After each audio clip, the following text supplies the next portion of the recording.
Cidade até. Começando mais um Saúde Cidade, uma parceria, como eu disse, com o Hospital Evandro Ribeiro, uma parceria duradoura e que venha muito mais programas por aí. Hoje a gente vai falar sobre o Dia Mundial da Voz, um tema que pra gente não é importante, é muito importante e é muito especial também. Hoje a gente vai conversar com a Ludmila Carvalho, fonoaudióloga. Bom dia, Lud, seja Bom muito dia, bem-vinda. obrigada. E vamos conversar também com a Mariana Sauser, que é otorrino. Bom dia, Mariana, seja Bom dia, bem-vinda. obrigada. Você pode mandar sua pergunta, sua dúvida, seu comentário no nosso WhatsApp 32998311001 e pode acompanhar o Saúde Cidade a partir de agora nas redes sociais da Rádio Cidade e também do Hospital Evandro Ribeiro. Para a gente começar, meninas, por que a voz é um instrumento tão importante, não só para a comunicação, mas também para a nossa vida no geral? Através da voz, a gente consegue perceber algumas nuances, né? Se a pessoa tá estressada, se a voz tá rouca, se tá uma voz mais limpa, se ela tá mais agitada, tá falando um pouco mais acelerado. Então, através do timbre de voz, da velocidade que a pessoa está falando, a gente consegue observar algumas situações. E algumas questões de saúde, também dá para ter essa diferenciação a partir da voz?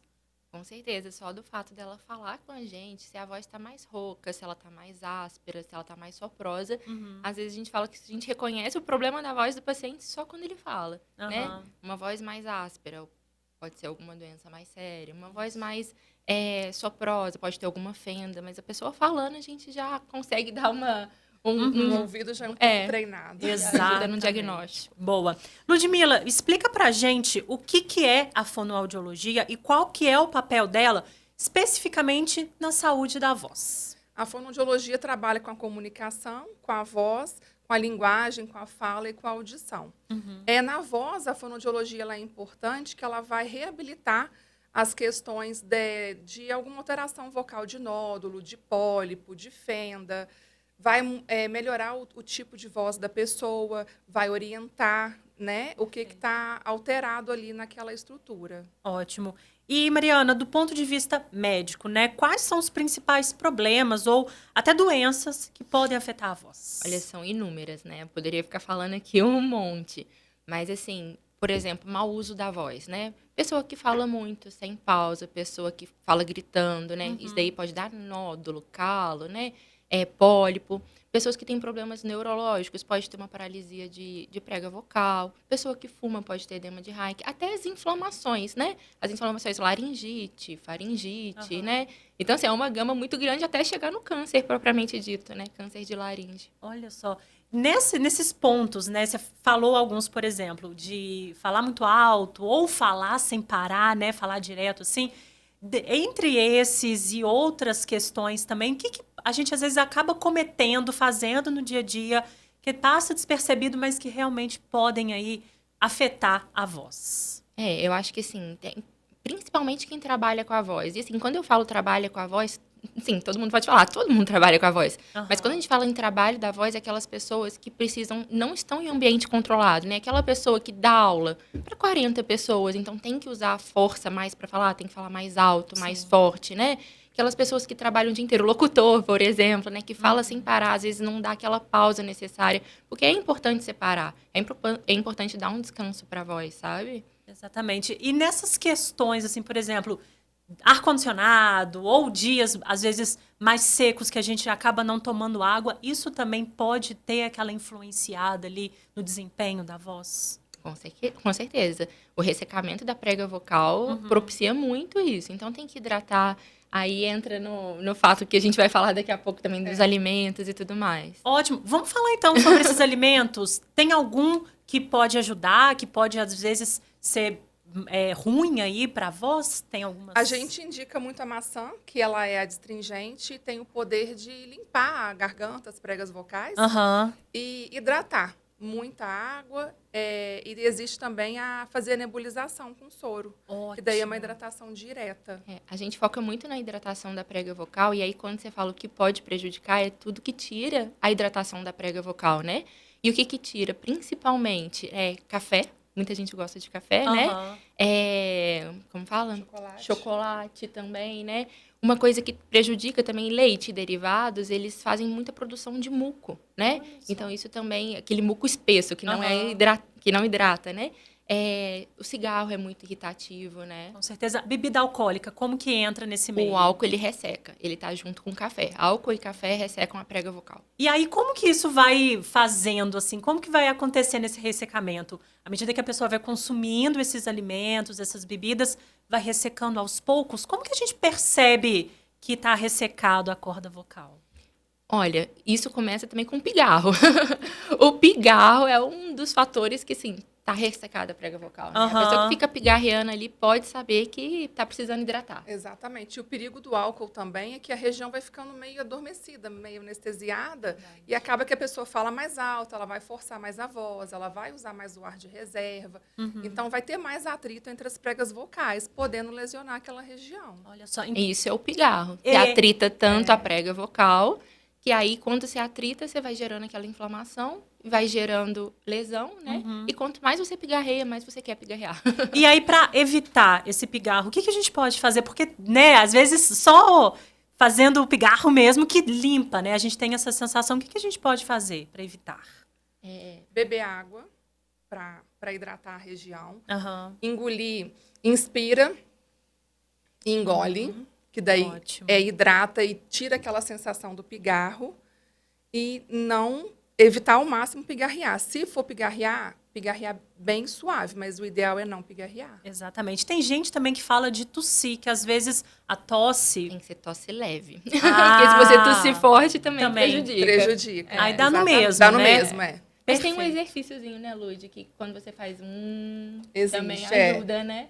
Ajuda. Olha só, essas técnicas são boas, né? Isso. Existem técnicas na terapia que a gente passa para os pacientes, né? Que vai aliviar essa tensão, vai melhorar, a voz vai ficar mais clara, vai ficar uma voz mais limpa, vai trabalhar a questão de respiração, para não usar esse ar, né, de reserva e a pessoa ficar falando sem parar, sem respirar, porque daí também força. Exatamente. E esses cuidados, eles devem ser seguidos para pessoas que trabalham com a voz, professores, enfim, ou todo mundo deve fazer isso, meninas? Todo mundo deve fazer, mas para os profissionais que fazem o uso da voz diretamente, deve tomar um cuidado maior.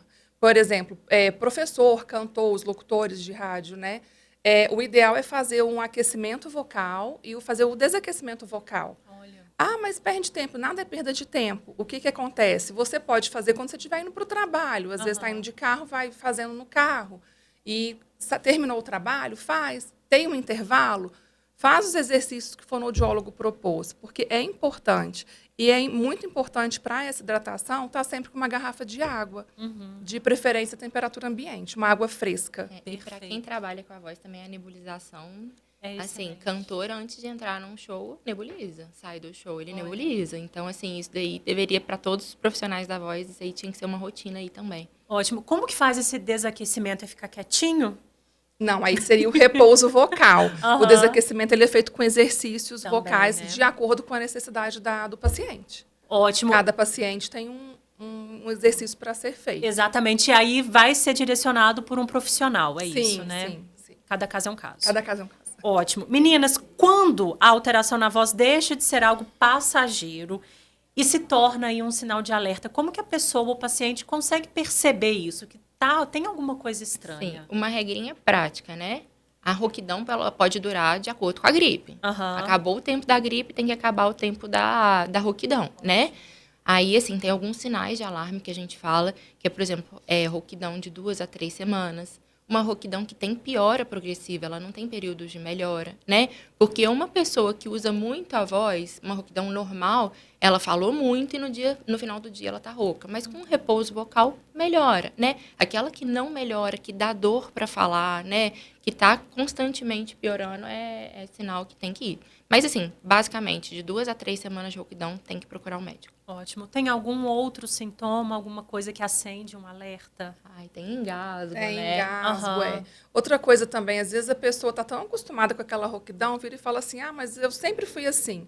Gente, tem que investigar, porque para ver o que está acontecendo. Tem alguma coisa? Não tem alguma coisa? Beleza. Mas se tiver, quanto antes, melhor. A prevenção é a melhor coisa que tem. Maravilhoso. Hoje, a gente escuta falar, né, sobre procedimentos como a glotoplastia. O que é esse procedimento e em quais casos ele é indicado? A glotoplastia é uma técnica cirúrgica, né? Que ela é para afinar a voz. E aí é até uma técnica nova que a gente está trazendo aqui para Juiz de Fora, né? E aí ela é assim, pessoas que... São dois públicos-alvos, principalmente. Mulher cis, que faz uso de anabolizante e a voz engrossa, né? E a gente sabe que depois do uso do anabolizante, engrossou, a voz não recupera mesmo, não volta a afinar. Uma vez mudada, ela continua, né? Certo. E mulheres trans que estão com a voz ali e querem afeminar, né? Deixar a voz mais feminina, é o público-alvo. Perfeito. E tá vindo aqui para Juiz de Fora. Isso. Como que tá esse processo? A gente vai começar agora a fazer lá no Evandro a cirurgia, né? Que bacana. E é uma cirurgia bem tranquila, boa, que mexe muito com a autoestima das mulheres, né? E isso vai ser muito bom para todo mundo. Assim. Bacana. E precisa de uma orientação, de um otorrino, de um fono? Com certeza. O que acontece? O processo é o seguinte, idealmente, começa com a fono, né? Por exemplo, faz a fono. Se a fono não der conta, né, não conseguir chegar no tom que o paciente quer, a gente segue para a cirurgia. Fazendo a cirurgia, também é muito importante que o pós-operatório tenha fono, porque tem que reabilitar mesmo a voz mesmo, né? Muito bom. E quando a gente fala de feminilização da voz, difícil essa palavra, né? Como que funciona esse processo? É só cirúrgico ou envolve também acompanhamento com fono? Então, a cirurgia, ela faz a voz ficar mais aguda. Mas tornar uma voz feminina não é só fazer a voz ficar aguda. Entra aí o processo de ressonância, de entonação, de articulação da fala, de levar uma voz mais leve, fluida, né?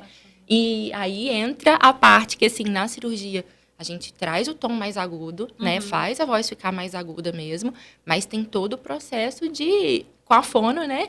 De fazer essa feminilização mesmo. Que bacana. Pra gente que, né, lida com a voz, assim, no dia a dia, muitas pessoas indicam fono, exercício. Para quem tem interesse, Lud, não sente, às vezes, necessidade por questões físicas, né? Mas tem interesse. Fono é sempre indicado? Como que é esse direcionamento? Eu acho muito importante a pessoa que trabalha com a voz, que faz o uso da voz, né, que demanda muito da voz, é muito importante. Eu não tenho nada, mas é muito importante ter um acompanhamento fonoaudiológico para não lesionar a região de prega vocal, para trabalhar a respiração, para terminar um dia sem aquela fadiga vocal, porque às vezes chega no final do trabalho, a voz já está mais cansada, já está uma voz mais fadigada, um pouco rouca, né? Então, é importante o acompanhamento fonoaudiológico justamente para não deixar lesionar aquela região ali. Perfeito. Agora, Mariana, do ponto de vista aí do otorrino, né? Qual que é a sua dica, seu conselho para quem quer cuidar aí melhor da saúde vocal? Olha, sempre usar a voz com consciência, né? Tomar cuidado para, na hora do barulho, você não querer sobrepor aquele barulho, falar em cima daquele barulho, né? Cuidar mesmo, falar consciente, né? Fazer as pausas necessárias. Poxa, falou muito tempo, hidrata, dá um repouso vocal, descansa a voz, depois começa de novo, né? Eu acho que é realmente falar consciente. Perfeito. E manter aqueles alimentos, a gente falou, né, sobre alguns alimentos que fazem mal, que fazem bem, e ficar tudo bonitinho. Para quem tem alguma dúvida, alguma questão, deve procurar um especialista o quanto antes. Sem dúvidas. Tá na dúvida, tá com uma rouquidão persistente, vai no otorrino. Maravilhoso. Mariana, muito obrigada pela sua presença. Obrigada. Ludmila, seja sempre bem-vinda também. Obrigada. Muito obrigada. Saúde Cidade fica por aqui. A gente volta na próxima quinta-feira, 8h30 da manhã.